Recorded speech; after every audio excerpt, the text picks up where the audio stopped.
what is your like go-to without fail hype up song? Sean Paul, Get Busy. I love that song. I love Sean Paul. Kim, I'm so excited to see you because last time, like I was just saying, I saw you backstage at our iHeartRadio Music Festival.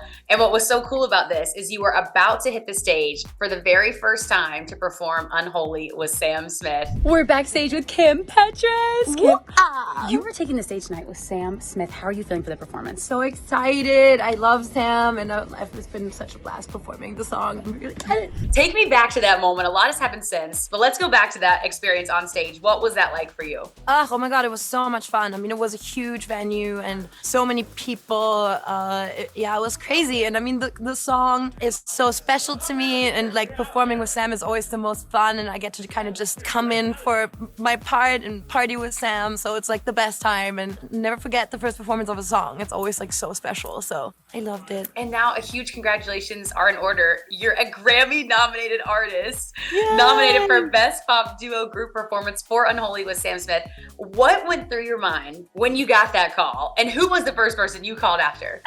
well, I had just woken up, and my team kind of knocked on my door like crazy because we were about to go to rehearsal, and they were so excited, and they were filming me, and it was in the morning, and I was like, what? And then they told me, and I was like just screaming. I was just like hitting a really high note in that moment, and holding it for a long time. What was the note? Can you give us a teaser? What did the note sound like? I was like,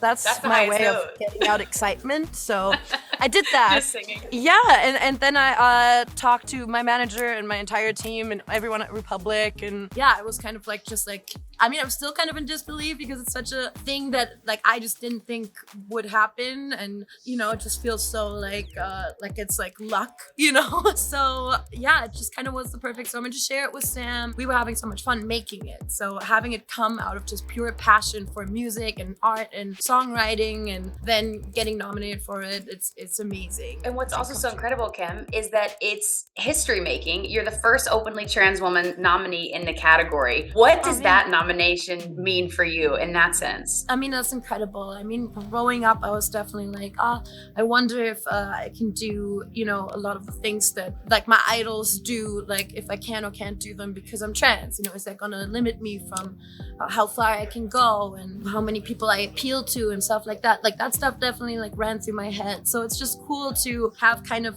broken that little ceiling that was there before, and now it's open. And I just love when just great musicians, or not calling myself a great musician, I mean the kind of but thank you. Yeah, when just like music and passion gets rewarded no matter what your gender identity or sexuality or anything, you know, that's just a great feeling. And so I just hope there's many to follow, and I hope it's just the beginning. And but I feel really, really proud. Yeah, you're being honored with a Grammy for Unholy. You're talking about your new single, If Jesus Was a Rockstar, which congratulations, this song is so good. Tell us a little bit behind the song, how the track came to life. Yes, so it was my first time working with Savin, I can't pronounce his last name properly, so I won't even try. And Max Martin. Yeah, it just kind of, I felt like it was just time to kind of talk about religion kind of excluding people and it not being, you know, equal for me. And I was just kind of thinking about if it would have included me, maybe I would have been religious or something. But I feel like I was never really able to be that, and that's okay. But I've like learned a lot about it, and I'm very fascinated with it. But there was just never really a space for me in it, and so that kind of like, I know that if I feel like it a lot of the time, that my fans feel like that, and so yeah, I just wanted to talk about it, and I think it's a song that, you know, anyone can kind of relate to, and it doesn't really dictate anything about anything. It's just kind of a beautiful song, and you can make it into whatever you want to make it to. But that's where it stems from for me. I want it to mean whatever you want it to mean for you. And I think it's kind of a choose your own adventure song where it's like very, you can, you know, I just feel like there's a lot of different ways to look at the song, which is, I love that about music when it has that. So absolutely. I know one thing I related to is that, you know, growing up, I'm from Georgia, so I grew up in a really religious area, religious community, religious household. So it's so interesting as I've gotten older, I've sort of had to redefine what spirituality means to me. I'm curious for you now, Kim, what does religion or spirituality mean for you in this moment? Well, I feel like me and a lot of my friends just kind of believe in, the world and earth and being good to it and just kind of character traits and stuff like that. Those rules that I live by, like, go hand in hand with that stuff. So I can't really be a part of a religion, unfortunately, like hardcore, just because like I'm trans, so I just can't. But I feel like I found spirituality for me, honestly, in music. Like, I feel like it's when I'm on stage, everything just comes very natural, and I feel like any kind of like judgment or shyness or anything goes away, and I just kind of go. And so I kind of found that in my fans and in music and in performance. I have to tell you, my favorite line in the song too is, if you look like Kurt Cobain, I might. Is that how you describe your type? I mean, Kurt Cobain was definitely hot, but I don't really have a type. I feel like I'm very person to person. Like I like all kinds of people. But yeah, I mean, grunge legend Kurt Cobain, so love Kurt. I also love that about your music too. It's not only inclusive, but it's progressive. Your sex positive EP, Slut Pop, my friends still have that on repeat. Yes! Has that always been an intentional goal for you? Slut or is that Pop something? Yes. Has that always been an intentional goal for you? Or is that just something as you created the music, that's what poured out of you? Or was it kind of a mix of both? Yes, it's definitely always triggered by the music. It's always like, okay, what do I feel fascinated with? What sound do I want to experiment with? So Slut Pop kind of came around because I was just listening to a lot of 2000s kind of warehouse techno songs, and I was like, what would my take on that be, on just like classic Euro club bangers. And me and my friends definitely say, when we make like a slutty pop song, we're like, oh, slut pop, like work, it's defined it's an era. Kind of what we started saying when we wrote sexy songs. Yeah, that turned into slut pop, and that kind of opened the door for me to kind of explore the most insane things to say, because when you call it slut pop, then suddenly you can cuss and you can. There are no rules. Crazy, you can say the craziest stuff, because like I felt like I was creating a character for this one, kind of in the same way that I was creating a character for Turn Off the Light, where I'm just talking about being like a killer lady, because it's for Halloween and I love horror movies and I love horror soundtracks especially. So it kind of allows me to be different versions of myself and really exaggerate those, and that's really awesome. But I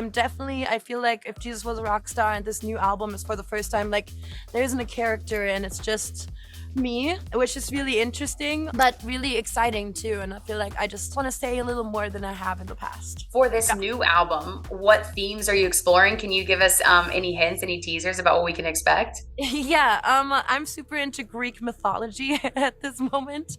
I'm super into like rock stars. I'm really into a lot of Hollywood stories of like people who like didn't make it and what they did after, and kind of that kind of like darkness of like Hollywood and stuff like that. It's an interesting mix of things. It's also kind of Berlin. There's definitely the Berlin kind of Berghain moments that go a little harder sonically, and some more techno in this round too. But it's all over the place, and it's really kind of the essence of me. So it's really exciting, and I really pushed myself. There's a scrapped album before this one, which I will forever love, but just like didn't feel like the right thing for me to do anymore. And so interesting. I'm still writing it. I mean, I'm still kind of flying around. But this one felt more in line with what you wanted to put out next. Yeah, for sure. I feel like this is like just a really exciting thing, and I think the beginning of If Jesus Was a Rockstar was the perfect like first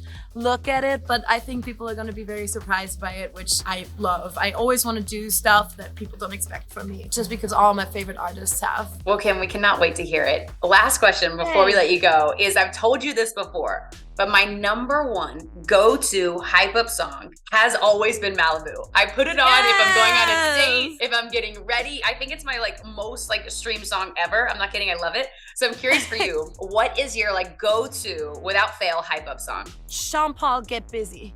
I love that song. I love Sean Paul. Sean Paul is definitely like just whatever I have a drink or anything, I just put on Sean Paul. Like I was not expecting that, and I like that. Goes off. It just goes off nonstop. stop, and there's bars in there, and I love Sean Paul. Yeah. That's amazing. Okay, we need a Kim and Sean collab. I'm calling that. Would die. Kim, thank you so much. We appreciate the time. so much. Congratulations. We're so Thank excited. Cannot wait you. to watch the show tonight. Thank you so much. It's so good to see you. So good to see you. Hey guys, thanks so much for watching. Did you like that video? You can check out more over here. And don't forget to subscribe to iHeart right here. And if you're already a longtime fan, make sure you ring the bell down below so you don't miss a single video. Bye guys.